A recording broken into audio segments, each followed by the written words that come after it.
Welcome back to the Fantasy Formula, and we're now in the home stretch with just 3 races left in the season. Rob and Terry, are your fantasy teams ready for one last push? I think mine is. It copped a bit of a beating in Brazil with all the wet weather and the DNFs, but 3 races to go, still a lot to play for. So looking forward to seeing what I can make of it. Terry, how'd you shake out after Interlagos?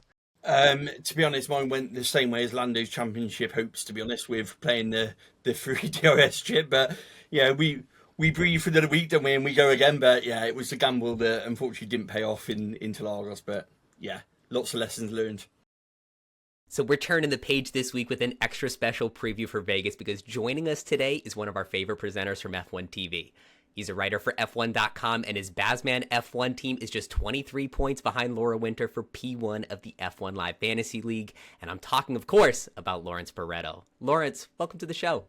Thanks, guys. It's a pleasure to be here. Laura has talked about this podcast a lot in the office when we travel to track, and she's talked even more about F1 Fantasy. So it's quite exciting to be on the podcast chatting to you guys. Well, thanks for joining us, Lawrence. We've got a whole segment carved out in this show to dissect everything fantasy related, but we do want to spend a little bit of time at the start of the show, getting to know a bit about you, your experience on F1 TV. But I think Las Vegas stands out as obviously the next race a couple of weeks away. It's our second time going to Las Vegas, Nevada, and it will be Adam, Terry, and I's first time meeting each other live in person to do a recording of the show. But we've done a little bit of background on you and your, let's call it, maybe not superstitions, but things you like to do at every single race. I understand you're a burger fanatic, and America is obviously known for its fast food. Do you have any recommendations for great burger joints in Las Vegas? Because I know you do try to make the effort of eating one good one at every race location. Well, yeah. Firstly, Rob, that's pretty good research. So yeah, I do have a problem with burgers. Some people call me a burger connoisseur, but I just thought it'd be quite a cool thing to do. I get to travel the world doing the coolest job in the world, so I thought it'd be quite a cool thing to just try and do something a little bit different. And so I've been searching out the best burger. You're right that I've got a favourite burger at every location that I've gone to, but we've only been to Vegas once, so I've only had what I would describe as one good burger so far, and it's Gordon Ramsay's Hell's Kitchen burger. So I'd recommend that one, but I've got a list of about 6 or 7 that I want to try and get to over the course of next week in Vegas. Very good. I'm looking forward to it because I know Adam and I are based in the US, and there's no shortage of good burgers here. So an additional one to add to the quiver is obviously going to be a huge plus for us. But Adam, I know you've got a question in particular about Lawrence's style you want to hit him up with, so I'll let you take the lead on that. So in some of my background research for this interview, I heard that you can pack as many as 10 to 16 different pairs of shoes for every one of your road trips. Have you started to figure out what's making the cut for Vegas yet? Well, yes. I met one of the guys who paints shoes for me at the weekend, actually. He came over to London. And we've been talking for a couple of weeks now about doing something just a little bit different for Vegas. So I've got a pair of glow-in-the-dark shoes. I haven't tested them out yet in the dark, but he assures me that they are glow in the dark. So we've got those, and then I've got some like purple and yellow. They're my 2 favourite colours. Some Nike Air Force One high tops that are painted with some like little sketches out. So yeah, he came over from London. He's got a company called Maison Marone, and I'm very lucky that I've got my own shoe painter essentially. That's awesome. I'm a bit of a sneakerhead myself, so I can't wait to see those on you in Las Vegas. Now, we've obviously learnt a lot about already your passion for shoes, and on this show in the past, I have put a bit of a wager out as an Australian that every time an Australian gets on the podium, I'll do a shoey out of a shoe that I have live on stream. There's one question I've got to ask you then. If you could do a shoey out of any one of your shoes, emulating the late, or not the late great, but the great Daniel Ricciardo, which shoe would you do it out of if you had to choose? That is a good question because I love my shoes. So then to have to put a drink in them is tough. I would probably use the other shoe that I've got left over when Daniel Ricciardo did a shoey in one of my shoes. So it's a multicoloured Van skate high top that he did it in when he won in Monza in 20 21, I think it was. So I've got one of those boots that he signed for me, and then I would probably use the other boot, which is obviously useless now, to do the shoey in. That is a priceless piece of memorabilia for sure. Definitely treasure that. And that's a really good segue to my next question, because I want to talk about the intersection of shoeys in journalism here.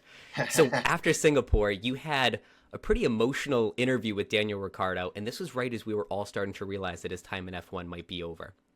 On this show, when we're preparing for an interview guest, we spend hours trying to figure out the right questions to elicit certain responses from our guests, but you probably only had minutes to figure out what you would ask Daniel. How do you find the right words to say in such a big moment?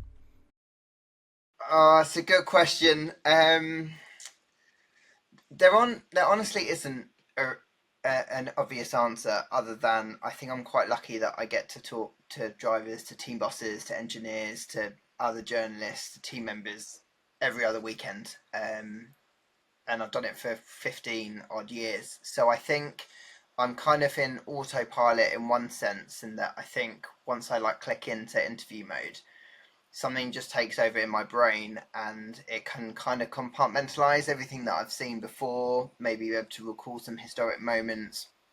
And then you've kind of got 5 seconds from when you see the person who you've got coming to you. So obviously in this case, Daniel, you've got 5 seconds to kind of then nail down exactly how you're going to phrase this question. Like you kind of hinted at, Adam, I've thought about phrasings of questions, but often in those scenarios I've got one, maybe two questions max, so I've got to make sure that the question elicits not just a great answer, but an answer that's long enough to kind of give enough content to the viewer. So it's tricky. So obviously when Daniel came over, I'm super lucky that obviously I've known him for most of his career now, and there was a moment that I'd seen in the footage while I was in the TV pen of him just sat in his car, which is quite an unusual thing to do at the end of the Singapore Grand Prix because it's so hot. The conditions are really quite sweaty. You've been in the car for 2 hours, you're probably dehydrated.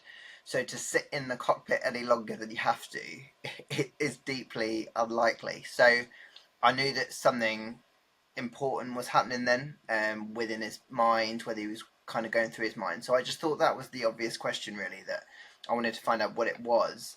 And I thought that would help kind of connect kind of the dots as to the emotions that he was feeling, because there was a lot of speculation that weekend that Daniel might leave, that he might leave, straight after that weekend, that he might leave at the end of the season. And so I imagined a lot of the questioning would kind of be in and around that. So I was just trying to get something a little bit different. But also I think I'm very fortunate that I've been able to build up a level of trust with Daniel. So I think he always knew that when I asked him a question, I wasn't trying to catch him out. I wasn't trying to pin him into a corner. I was just trying to ask the question that I thought was the fairest at the time. So I think when you can build up that relationship, then you can hopefully get an answer back that kind of expands on what I was trying to get out of it. So I wasn't expecting him to get as emotional and to get teary-eyed, because I never intend to make a Formula 1 driver cry by questioning. But I was trying to give him the opportunity, really, to kind of have his say, essentially, after what had been, obviously, you guys saw a really difficult weekend, particularly emotional, I think, for him. And I'll tell you, there are so few moments between a reporter and a driver that stick in my mind throughout the course of the year. But I think that exchange with Daniel was so well done. It was just, it really captured the spirit of the moment. It really started to put the train in motion of, oh no, this could be the last time we see Daniel on the grid this year. So it was very, very well done. That's very kind. Thank you. Lawrence, I just wanted to bring it back to drivers and the current lineups and what's going on. And there's been a huge amount of speculation over, obviously, Franco Colaptino and his Williams contract. We know he's got that contract, but there's also all this talk of a possible loan deal, possible buyout clause. Do you think we're going to see Franco on the grid next season? And if so, where? I know you've just released a brilliant article on this morning, so hopefully it's nice and fresh in your memory. Well, firstly, thanks for reading that. That's really nice. I feel for Franco at the minute, because when a rookie gets a shot, they often get one shot like Ollie Bearman did in Saudi. Then obviously he got another one later in the year. It's So when you get 7 or 8 or 9 races as Franco's got, but you know the door at the end is shut effectively because Carlos Sainz has got the seat that he's in currently at the minute, it must be really difficult to turn up every weekend and really nail it, knowing that there aren't that many seats elsewhere on the grid. Now at the minute there is only one free, and that's at RB VCarb, and it looks like at the very least it's going to be Liam Lawson. If not, and he gets moved up to the Red Bull seat, then it's probably going to be Hadjar. But I think it's really interesting that Red Bull are kind of in talks at Williams about the potential of getting Colapinto at some point in the future. I think it's interesting that other people within the Formula One paddock are interested in getting Colapinto in the future. Now, whether or not that is for next year, whether or not that's for 26 or beyond, I honestly think at the minute the conversations are kind of ongoing. And I think Franco gave a really good quote in that interview that I did when he said, you know what, I'm not even bothering to think about what's going on. I'm letting my management kind of try and figure it all out, and I'm not even asking them what the latest is, because ultimately they're going to tell me when there is news. There's no point in me kind of filling my head with that kind of confusion or stress. He can just focus on the racing, and I think that's a real key mental strength that Franco has that I'm not sure so many drivers, particularly at his young age, have. So that was impressive when he said that. I know I'm dancing around the question a little bit, but is he going to be on the grid or not? At the moment, honestly, it's looking quite difficult to see how he is going to be on the grid next year. But that doesn't mean that he won't be on the grid midway through the season if a team decides to make a change. We've seen an unprecedented number of super sub performances or stand-ins this year. So there's no reason why that won't be the case in the future. But at the minute, I think it is looking quite difficult unless someone makes a very dramatic move elsewhere in the field, and then that kind of moves the pieces around to find a way in. Yeah, no, definitely. I tend to agree with you on that one. I think there's a lots of ifs, buts, and maybes, isn't there, at the moment with Franco's future. Talk about next season. We've got obviously this unprecedented amount of next generational talent coming through with Jack Doohan, Gabriel Bortoleto. We've also got obviously Liam Lawson potential on the grid, Ollie Bearman. Obviously, some of them are no longer rookies because they've done more than 3 races as such. But which one of those drivers do you feel is going to make the most impact on the grid next year with such an unprecedented amount of change for so many years, really? It's a good question. We haven't had this many rookies, and well, as close to a rookie as you're going to be on the grid for a long old time.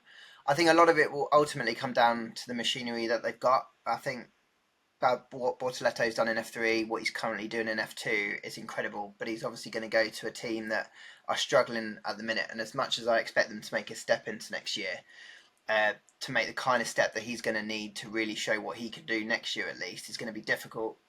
I think of the ones that you've said, I think it's probably between Bearman and Lawson, I think, and obviously it would depend on where Lawson is. At the minute, he's kind of bare minimum looks like he'll be at the RB VCarb team, but if he obviously moves to the Red Bull team, the results will come far quicker for him there. But I think Ollie, he's super impressed me this year. I think what he did in Saudi was awesome. What he did in Baku was incredible too. I think the way that he's taken the pressure of being a Ferrari junior, he's gone into the Haas team and basically delivered every time he's gone in. I think he's probably one to watch, and like one who could be around for a long time, because we've been lucky on F1 TV. We've had him on the show quite a few times as a pundit, and so we've got to know him a little bit on that side of things as well. And he's such a nice person, but he gets on really well with the team, but then has this ability to literally just flick into like, I need to get on with my day job now mode. And is super intuitive, asks lots of questions.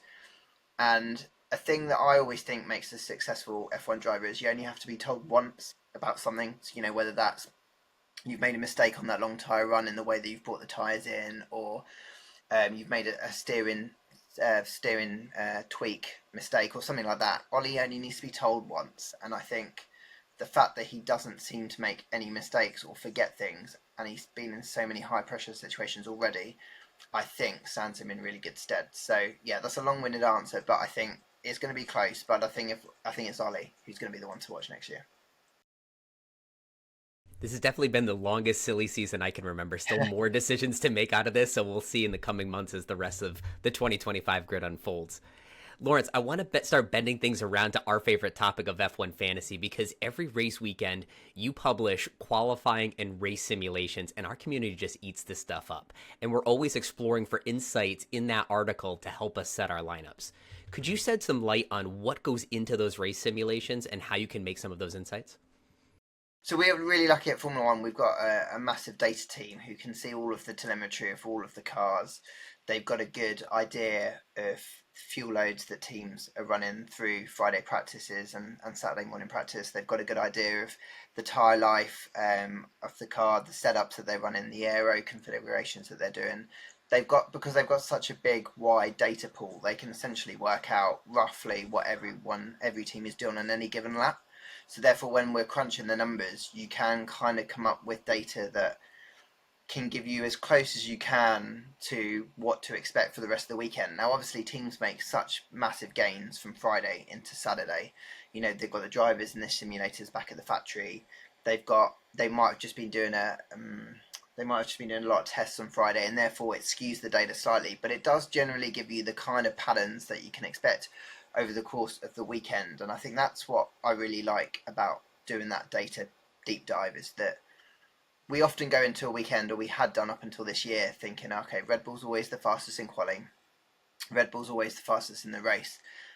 But this year, it's been clearer to see earlier in the weekend, you know, when it's going to be a McLaren circuit like we've seen, or a Ferrari circuit like we've seen, or even a Mercedes in the mid part of the season, what it's going to be like. So I think the data has been really important this year, when the field has been much closer, to try and get an idea of what they're all running, individual test programs, and who's looking good.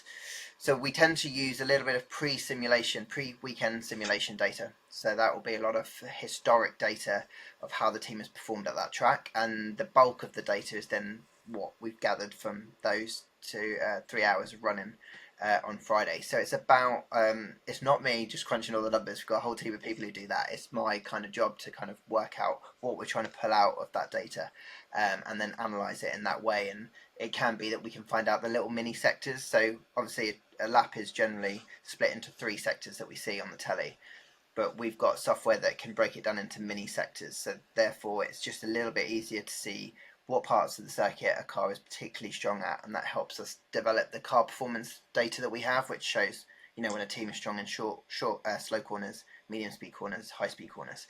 So it's trying to kind of use the extra data that we have access to as the commercial rights holder to try and ideally tell the story of what we think is going to happen, and obviously try and help me for my F1 fantasy team for the weekend ahead. That's exactly where I was going with my follow-up question here. So do you use that simulation data, or are there other tools you use? Because your team's having a wonderful year. What forms the basis of your lineup decisions every week?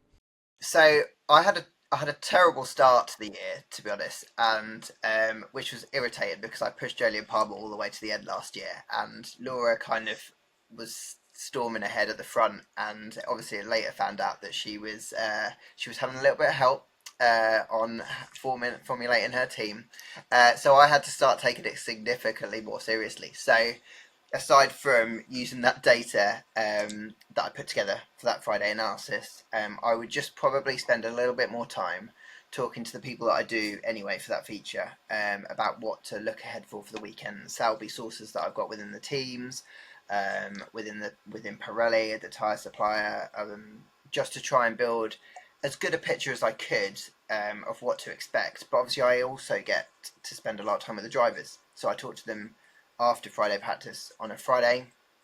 And when you talk to the same driver after the Friday practice almost every race weekend, you can definitely build a body language picture up as to like whether they've had a good day or whether they've had a bad day, or just how good or just how bad it is.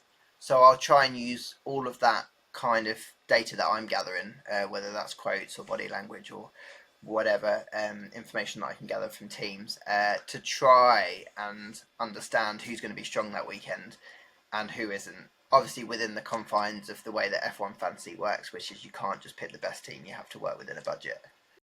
Yeah, definitely. I mean, you should have seen my body language after Brazil, because it wasn't a pretty sight with how many drivers didn't finish the race. But you mentioned Laura Lawrence. We had her on the show as we've talked about as well. And she gave us an inside look into her decision-making process and her teams, but also alluded to the smack talk and the bantering that goes on behind the scenes with you and Will and her and the rest of the F1 TV crew. And she called you out as one of her rivals. You obviously mentioned your good result last year as well. And she's gone from what was, close to or around last place last season to leading. Okay. Yeah, leading the league, leading the league this season. But you've got the floor now. Is there any kind of return fire or kind of point of view as to what you think the next few races will hold for you and your rivalry with her at the top? Well, this has obviously been a year of evolution for me. So it started off by me not really having a lot to say, having no banter because I was so far behind. And now that I've kind of figured out a strategy from one race to another, I spent a bit more time trying to work out when I was going to spend my ships forward, trying to maybe build a team that I'm probably going to have in 2 or 3 weeks' time.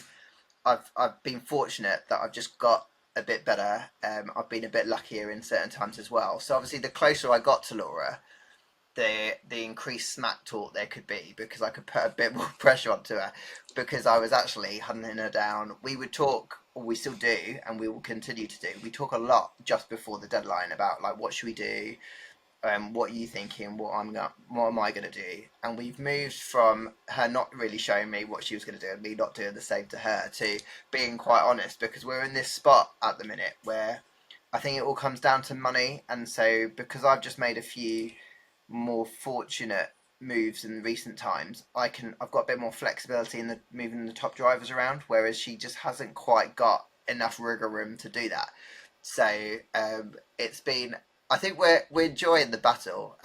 What did you say? Was it 29? It's something like that, isn't it? 23, 29 23 points with 3 races to go. So there's obviously not much in it. It's really a DNF, which is about minus 20 or so in any given race. And that probably means if you're able to close the gap over Vegas or even Qatar, that would you even consider taking a punt on an asset or a driver or constructor, or stick with just a traditional team and hope maybe a bit of luck plays into the end result? I think kind of what I learned, and I learned this quite late, is that you've got to focus on getting the points through the teams and the constructors. And I think I had RB in the team, in my team for far too long at the start of the season, and that cost me. So I think I've been able to be a bit riskier, take a few more risks in recent races. I think I tried a final fix that didn't quite work in Brazil. Well, a lot of things that we all did didn't quite work in Brazil.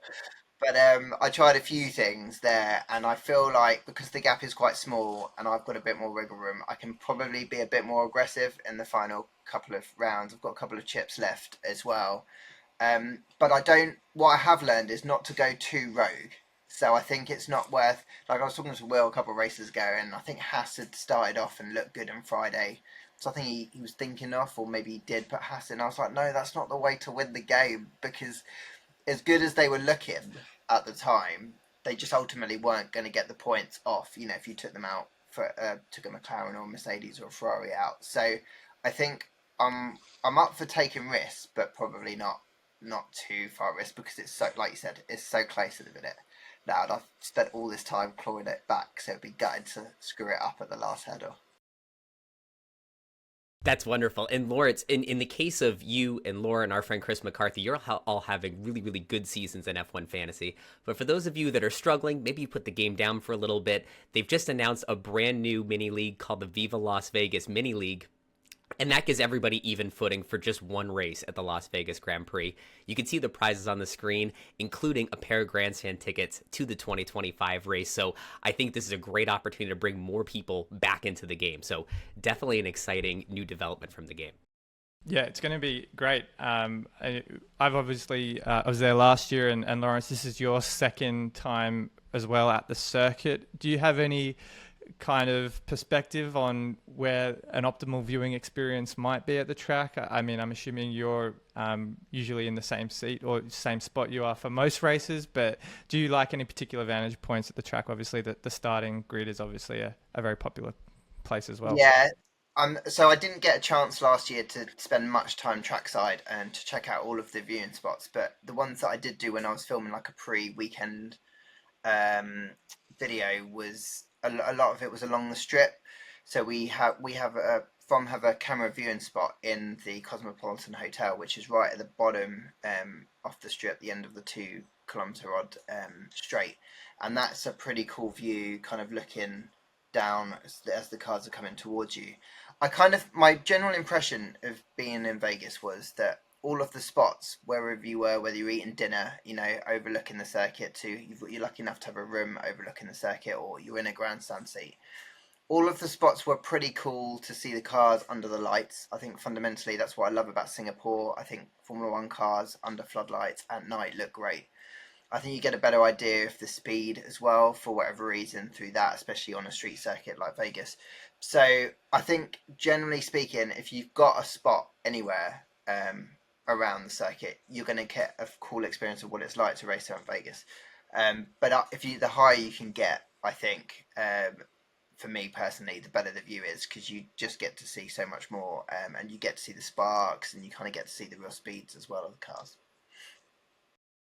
We're all really looking forward to this race. I think it's going to be an incredible, incredible weekend for all of us.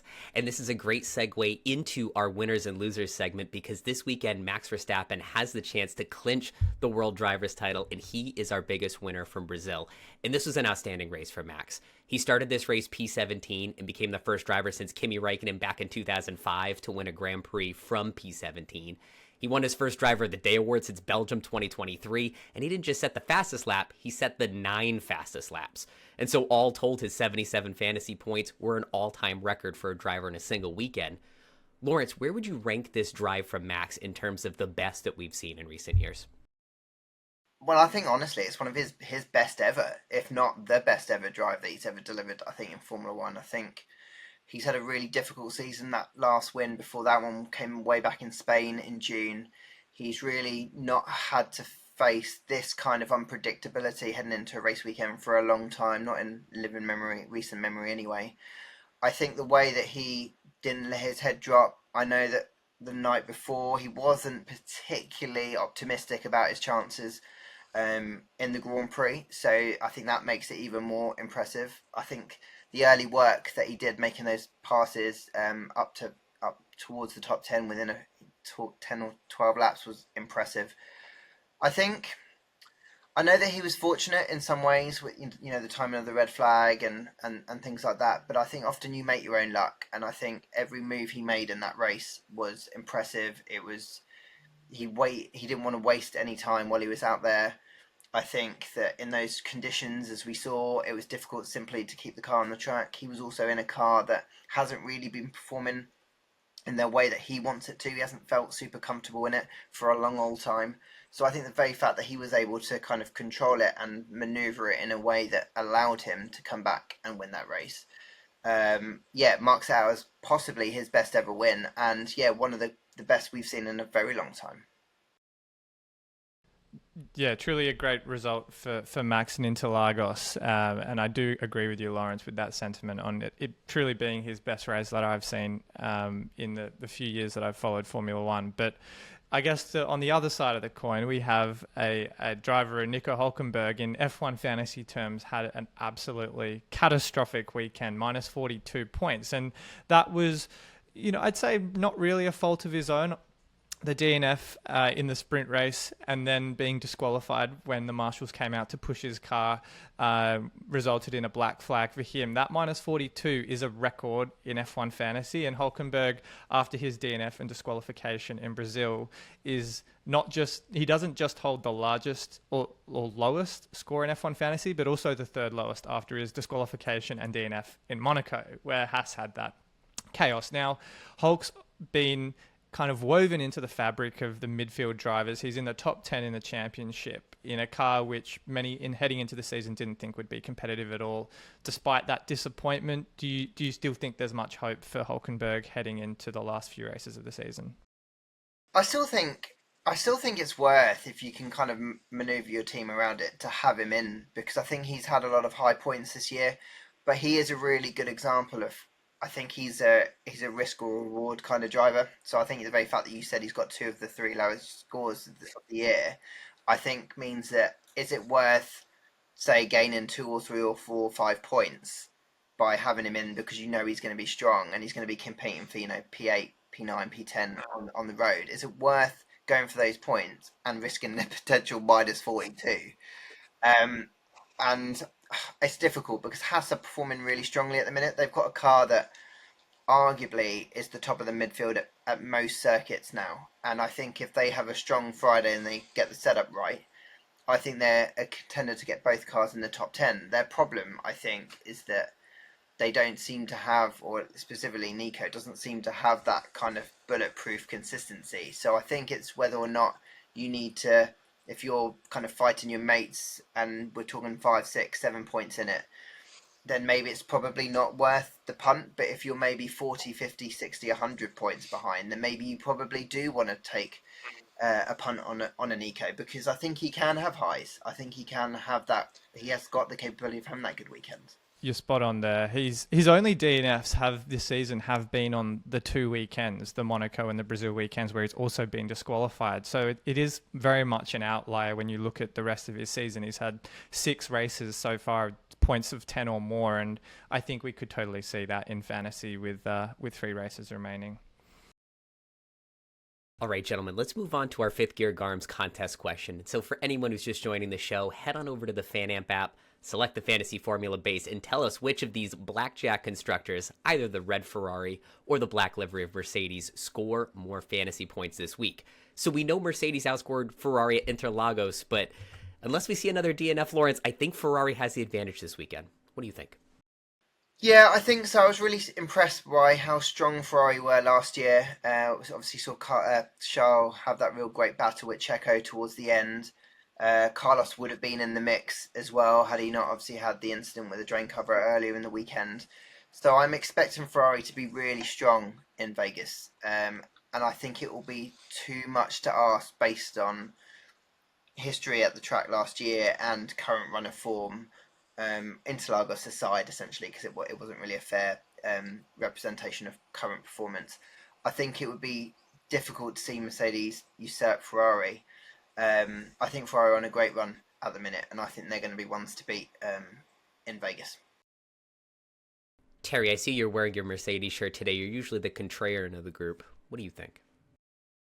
I'm with Lawrence on this one. I think, Ferrari are looking too strong. And also, if you look at Mercedes, they're switching into next year now. They're talking a lot about, getting to know the car for next year, looking ahead for that. So that doesn't bode well for the last 3 races for their drivers. It feels like they're doing a lot of research and development ready for a push next year rather than actually trying to get results at the end of this season, which if you're a Mercedes fan feels a bit unfortunate with obviously the end of Lewis's time with the team. But I can see the logic behind it, but Ferrari looks super good at the moment, and I think bringing that early upgrades they did to obviously Singapore before Austin gave them a really good understanding with that break they had as well. They seem to get a lot of data from that and unpack that, which is helping them immensely as we go into the final part of the season. And of course, they're in that fight for the constructors still as an outside bet as well. Be interesting to see how these next few weeks go. I think Ferrari's definitely an underdog heading into these last few races when we talk about the constructors title, so we'll see if they can pull ahead in the last 3. Rob, I want to turn it over to you as we start this Vegas themed hit list, because you had called out an outlier of our budget drivers here, someone who's performed better than he has all season. Could you tell us a little bit about Zhou? Yeah, I mean, Zhou's certainly been the surprise packet of the last, let's call it 5 or 6 races in terms of F1 fantasy. We've seen he's, although been, as I like to call him, a P20 merchant when it comes to qualifying, it certainly works in his favour as a driver that can just pick up gained positions and the odd overtake here or there, although the Sauber still is objectively the worst car on the grid. But that consistency of just staying on track and not finishing the race has meant he's gone up 1.9 million in value in the last 5 races, 4 of those races being $0.5 million increases. And although scores in fantasy for Zhou in the last 5 of 7, 6, 6, 7, and 9 is nothing groundbreaking, I think it just, again, then lends itself to the fact that when he goes out in Q1, it just means the attrition of the drivers ahead sets himself up for a few extra points there. So I do think that will probably work in his favor heading into Vegas, even though it is a little bit of a tractor. But I do think of these drivers on screen, probably a reliable pick, assuming he can get to the end of the race. Lawrence, I know Sauber's been a bit of a slower car this season. If Zhou's not on your shopping list for Vegas, are there any other drivers in the midfield that pique your interest? So it's kind of going back to the battle with Laura. It's kind of annoyed me that I didn't really pick up on this run of what Zhou was doing with these points, like these little point scores recently, because I think the key to this game often is what you do with your position 4 and position 5 driver. And I hadn't really clocked that Zhou was kind of running on like this. Now I don't know whether you mentioned that price increase, whether or not that's essentially going to price him out of it, because the difficulty for me now is what do I do with Max? I'm just going slightly round the subject, but like I don't know whether or not. I've not had Max in my team for a long time, and it's a case of if I need to or want to bring him in, that's going to affect obviously the number 3, 4, 5 drivers I've got in my team. So I don't at the minute. I think I've got Colapinto and I think Albon. So I've got the apart from Bottas, the next cheapest drivers in the in fantasy. So I haven't really got a lot of wiggle room. It kind of just depends on how I play my Lando Charles setup at the front, and then what money I've got left over. Because I don't know if it's the same for you guys, but if there seems to be quite a gulf in cash between, say, the Williams and the Sauber drivers, and then the rest of the midfield teams, and it's quite hard to make that jump to go to swap out, say, one of those for one of the next best, because it's like 5 or 6 million in it, so it's too difficult to make that change. So I'm not quite sure is the honest answer. It probably will end up being Zhou.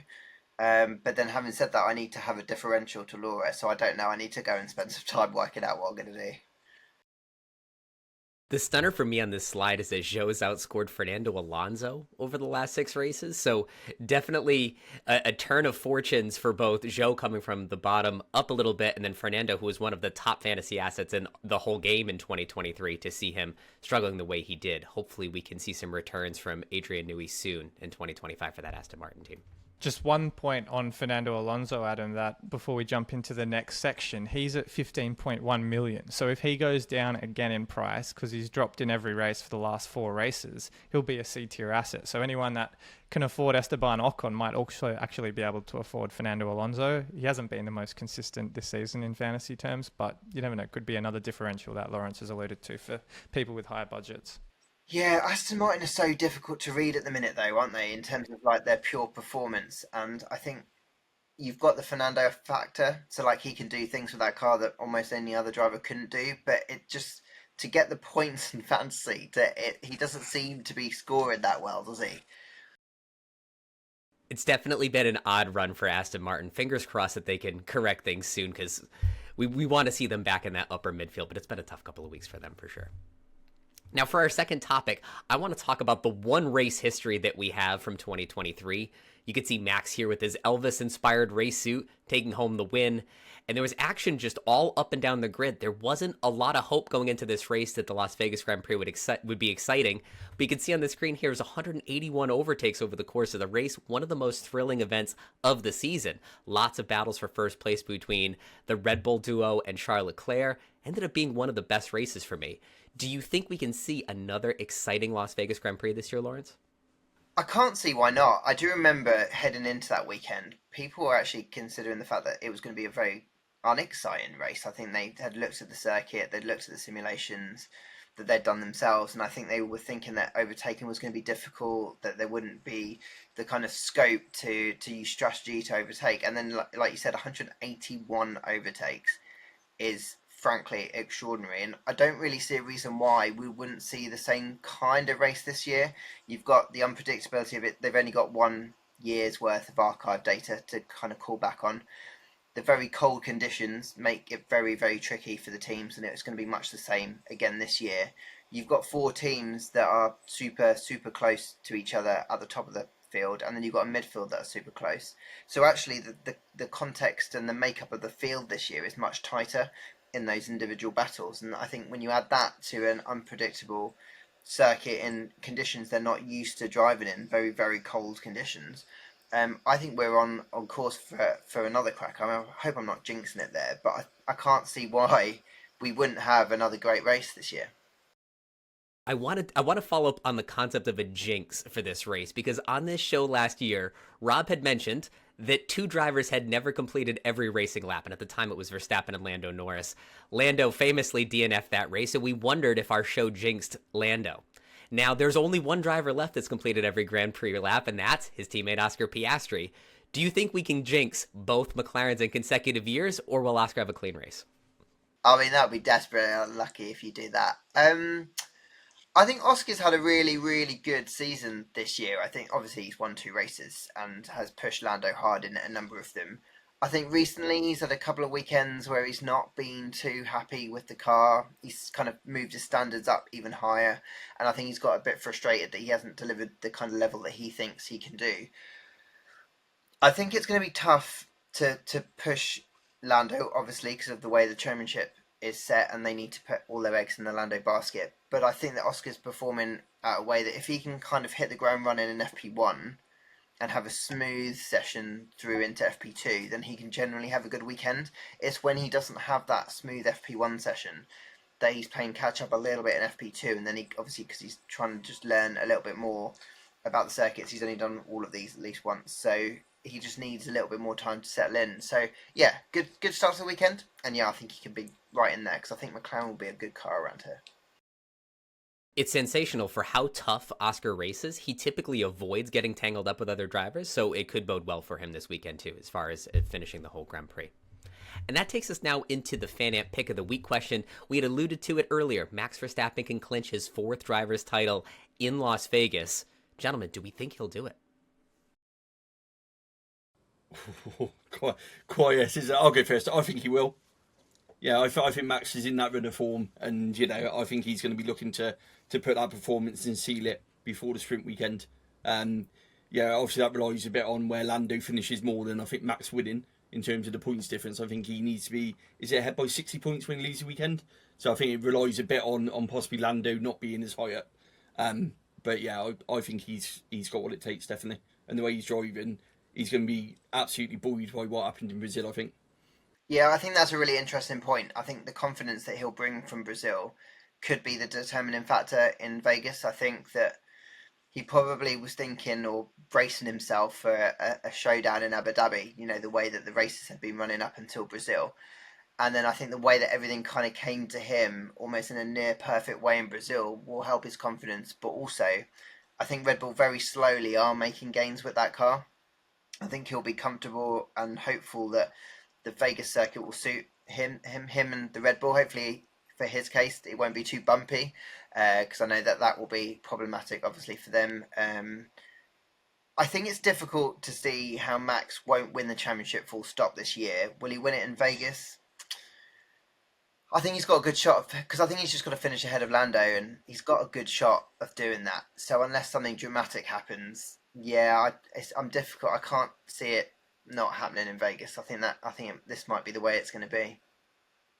Yeah, I have to agree with you there, Lawrence. I just think Max is too good, and he's, although not looked overly impressive up until Interlagos, I think he did everything and more in that race. And to your point, the confidence is going to be a huge boost for him and the team. So I wouldn't be surprised if it's all wrapped up at the end of the Vegas weekend, and if not, then absolutely Qatar, I have to say. What about you, Adam? We're 4 for 4. I think Verstappen's going to do it. And to Lawrence's point earlier, Red Bull can only be hiding in the shadows for so long. They're constantly developing the car. Max is constantly trying to evolve. And so I think we can only avoid the inevitable for so long. I think it happens in Vegas. And selfishly, I hope it happens in front of us, because that'll be a really cool moment. All right, let's head on over to our 3 lineups for 3 budgets portion of the show. I can see Rob readying his team for the first lineup.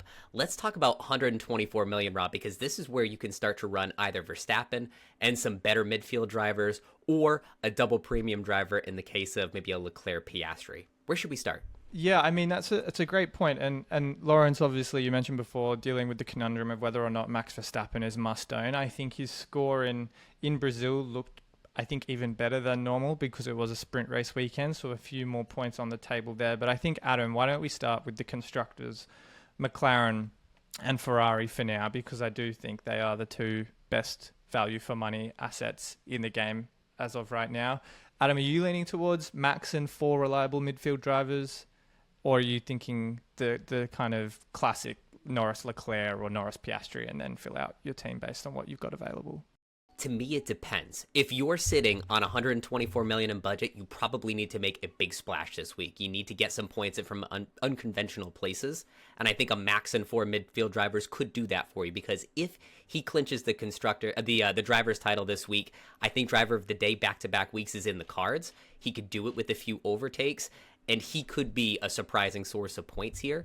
And you compare him with some pretty good midfield drivers as well. I see Ocon, Lawson, Bottas, and Colapinto. So Esteban, we saw a few slides earlier, was P4 in this race last year, coming all the way from the bottom of the grid. He's coming off a podium finish in Brazil, so he could be carrying some mojo this week. Liam Lawson, obviously consistent, week in and week out, contending for points. And then Bottas has done a great job of just keeping it on the track, avoiding some of that attrition. So could be an interesting shot at 124 million.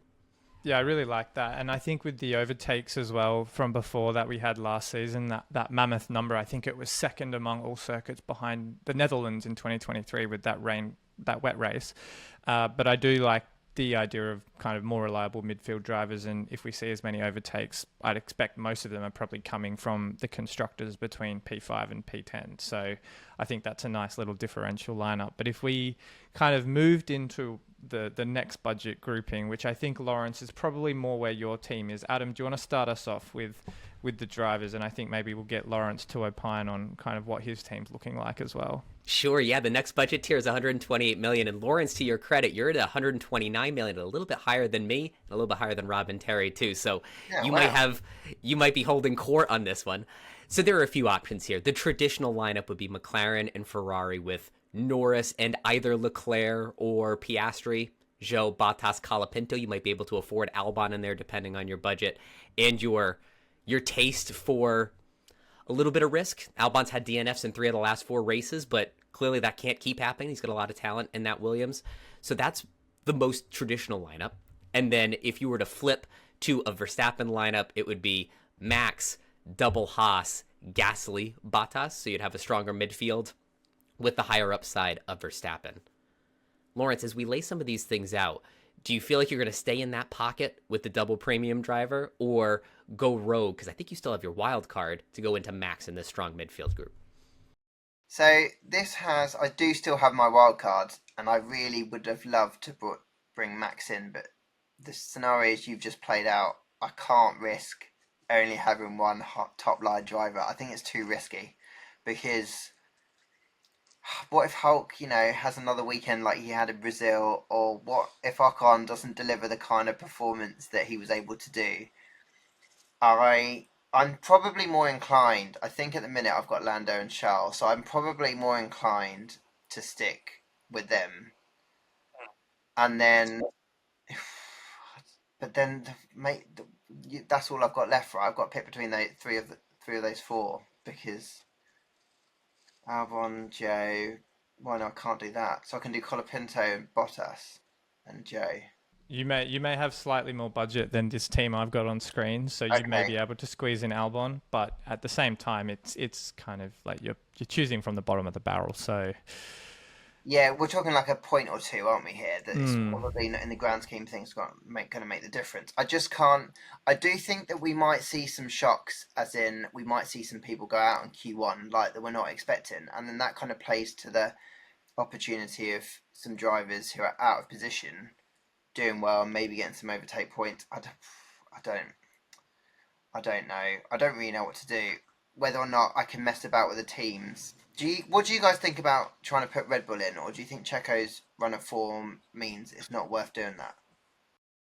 As I was thinking about these wildcard ideas, I remembered that the wildcard will get you into a crazy team for free, but if you don't love it, by the time we turn the page to Qatar next week, you then have to spend all of those moves to get out of it, and so you might have to take a transfer penalty to get back into a traditional lineup. So maybe that's a case against going too crazy. In the case of Red Bull, you have a dominant driver and typically very fast pit stops, but I think Red Bull have lost some of that advantage in recent weeks. It's actually Sauber that posted the fastest pit stop in Brazil of all teams. And so perhaps they've lost some of that edge just because they're so expensive. You can see on the screen that huge gap between them and some very reasonable constructors. So again, something, if you want to take a punt, they're there, but just be careful not to overextend yourself on some of the transfers to get there. Yeah, got you. I think if you felt strongly about using wildcard, Lawrence, I'd even entertain using it in the very last race of the season in Abu Dhabi, because there isn't that need to kind of regroup for a following race. That's true.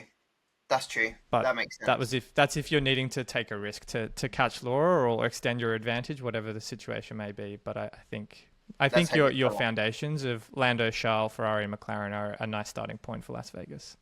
And that does answer a question we get quite commonly in our community is Leclerc versus Piastri, very similar upside, very similar price. And so you're starting the week off thinking about Charles, and then we'll see how free practice shakes up after that. I did want to just ask one question, Lawrence. What do you think about Williams and spare parts? Do you think that's going to be an issue? Because they are clearly struggling. Listen to James Vowles, over the past week or so, talking about the impact of those crashes. Do you think there's a scenario where actually, if one of those two has a big shunt, is actually going to put a risk on them actually competing in the race, just with the quick time turnaround we got, lack of spare parts, budget, cost cap, all those things in mind? It feels like Williams really feeling that pressure after Brazil. It's a really good point. I think they're up against it to get 2 cars and spares ready for Vegas. I feel for them. I would hate to see what their damage bill is at the end of the year. Well, just from Brazil alone, frankly. But yeah, I mean, it's risky, I think, to put both Williams in, and then it's deciding which Williams do you put in. Albon's had the tougher run of luck. He's probably up to since Singapore, really. Hasn't really had the run of luck at a race weekend. Franco's had highs up until Brazil. But obviously Brazil, there were 2 crashes to Albon's 1 crash. I know it's not a great metric to be measuring Formula 1 drivers against, but still. It's a good point. I think the way the game is set, you're probably going to be forced to have one in. Yeah. And then I think I would probably lean towards Albon just because of how well he qualified last year. But I just don't know how that is going to play with the rest of the team and what that leaves you with money, particularly because Zhou's gone up in value, obviously, in the last couple of races, whether or not it's able to do it. So I think if I could, I'd probably put Albon over Colapinto just from the risk factor that you've highlighted. But it just depends on what your budget is, I guess, and whether or not you can make it work. But when I go and fiddle with this game after this podcast, I think that's probably what I'm going to try and make work, is to try and have Albon in there, I think, if I can. I guess I've got some wriggle room that I could swap Leclerc out for Piastri, save a bit of cash there and move things around, because to your point earlier, they're kind of scoring reasonably evenly. But I just think Charles has such high points that if you can keep him in, it's definitely worth it. Every week we have to pick our favorite heartburn. Do we want double Williams or double Sauber? So it's going to be right up to the deadline again for us on that decision. Rob, let's slide over to our top budget of the week at $132 million. And for me, this is where the Verstappen team gets a little bit interesting, because you can run McLaren, Ferrari, Verstappen, Piastri, Zhou, Bottas, Colapinto. Wow. And now things are getting a little bit interesting, because you can run a super premium and a premium with the usual budget drivers. Is this a point where it starts looking optimistic that having Max in rather than the traditional Lando, Charles, Lando, Oscar? Yeah, I think so. I think those people who have built up a bit more budget earlier in the season have certainly got the advantage here. I think I am very intrigued to see how Red Bull look in 3 free practice sessions. We haven't had that since Mexico, obviously, which does feel like a little bit of a lifetime ago. But I do think it will just give us a bit more data, and Lawrence's qualifying and race sims will obviously be very valuable with informing that decision as well. So I'm intrigued. Max, his scoring potential, as I just mentioned before, the ceiling is a lot higher for him on sprint race weekends. Do I see him score 77 again? Absolutely not in Las Vegas. I do think it will be probably a top 2 score if we see a drive anything like what we saw last race, but it's a differential asset, and if you can stretch to this 2 premium driver lineup that you've alluded to, Adam, I think it's really nice. And I think, again, it comes down to, are you trying to make a splash in your mini league? Are you trying to make a big jump in the global league? The alternative here is Norris and Leclerc or Piastri with Gasly, Bottas, and Colapinto, so only a very small step up from what we had in the last lineup, basically going from Zhou to Gasly, whereas the max build gets substantially bigger because you can pair him with Oscar. Now let's end our chat with a quick look at the Fantasy Formula Featured League, because our friends Andrew and Raheem are now P1 and P2, both in our league and in the Global League. And we were talking about budgets a moment ago. Andrew's budget is now up to 142.3 million. Absolutely staggering. He now runs triple McLaren with George Russell and is still running clear of the field. So it's definitely gotten interesting at the top here. Lawrence, our featured league has over 100,000 teams now. So that and the F1 Live League are my two favorite things to track each week. So hopefully we can get you in our league next year too. Oh yeah, absolutely. I'll be up for that. I'm just a little bit demoralised by the fact that I think I'm 700 points behind Adju. Jeez. My God. Fair play. That is very impressive. That is very, very impressive. Well, if he takes it all down, we'll have to have him meet you in the paddock when he picks his race for next year. Yeah. Excellent. Well, Lawrence, thank you so much for giving us your time today. It's been an absolute pleasure talking to you, and hopefully we can run into you in Vegas. That would be a real treat. Yeah, that'd be super, super cool. Thanks very much for having me. I've had a great time, and I love talking fantasy. You've given me a lot of food for thought as well for my team for next weekend. And thank you all very much for watching. The next time you see Rob, Terry, and I, we will be live and in person from Sin City, ready to preview the Las Vegas Grand Prix and take all of your questions for our live lineup lock show. We'll see you then.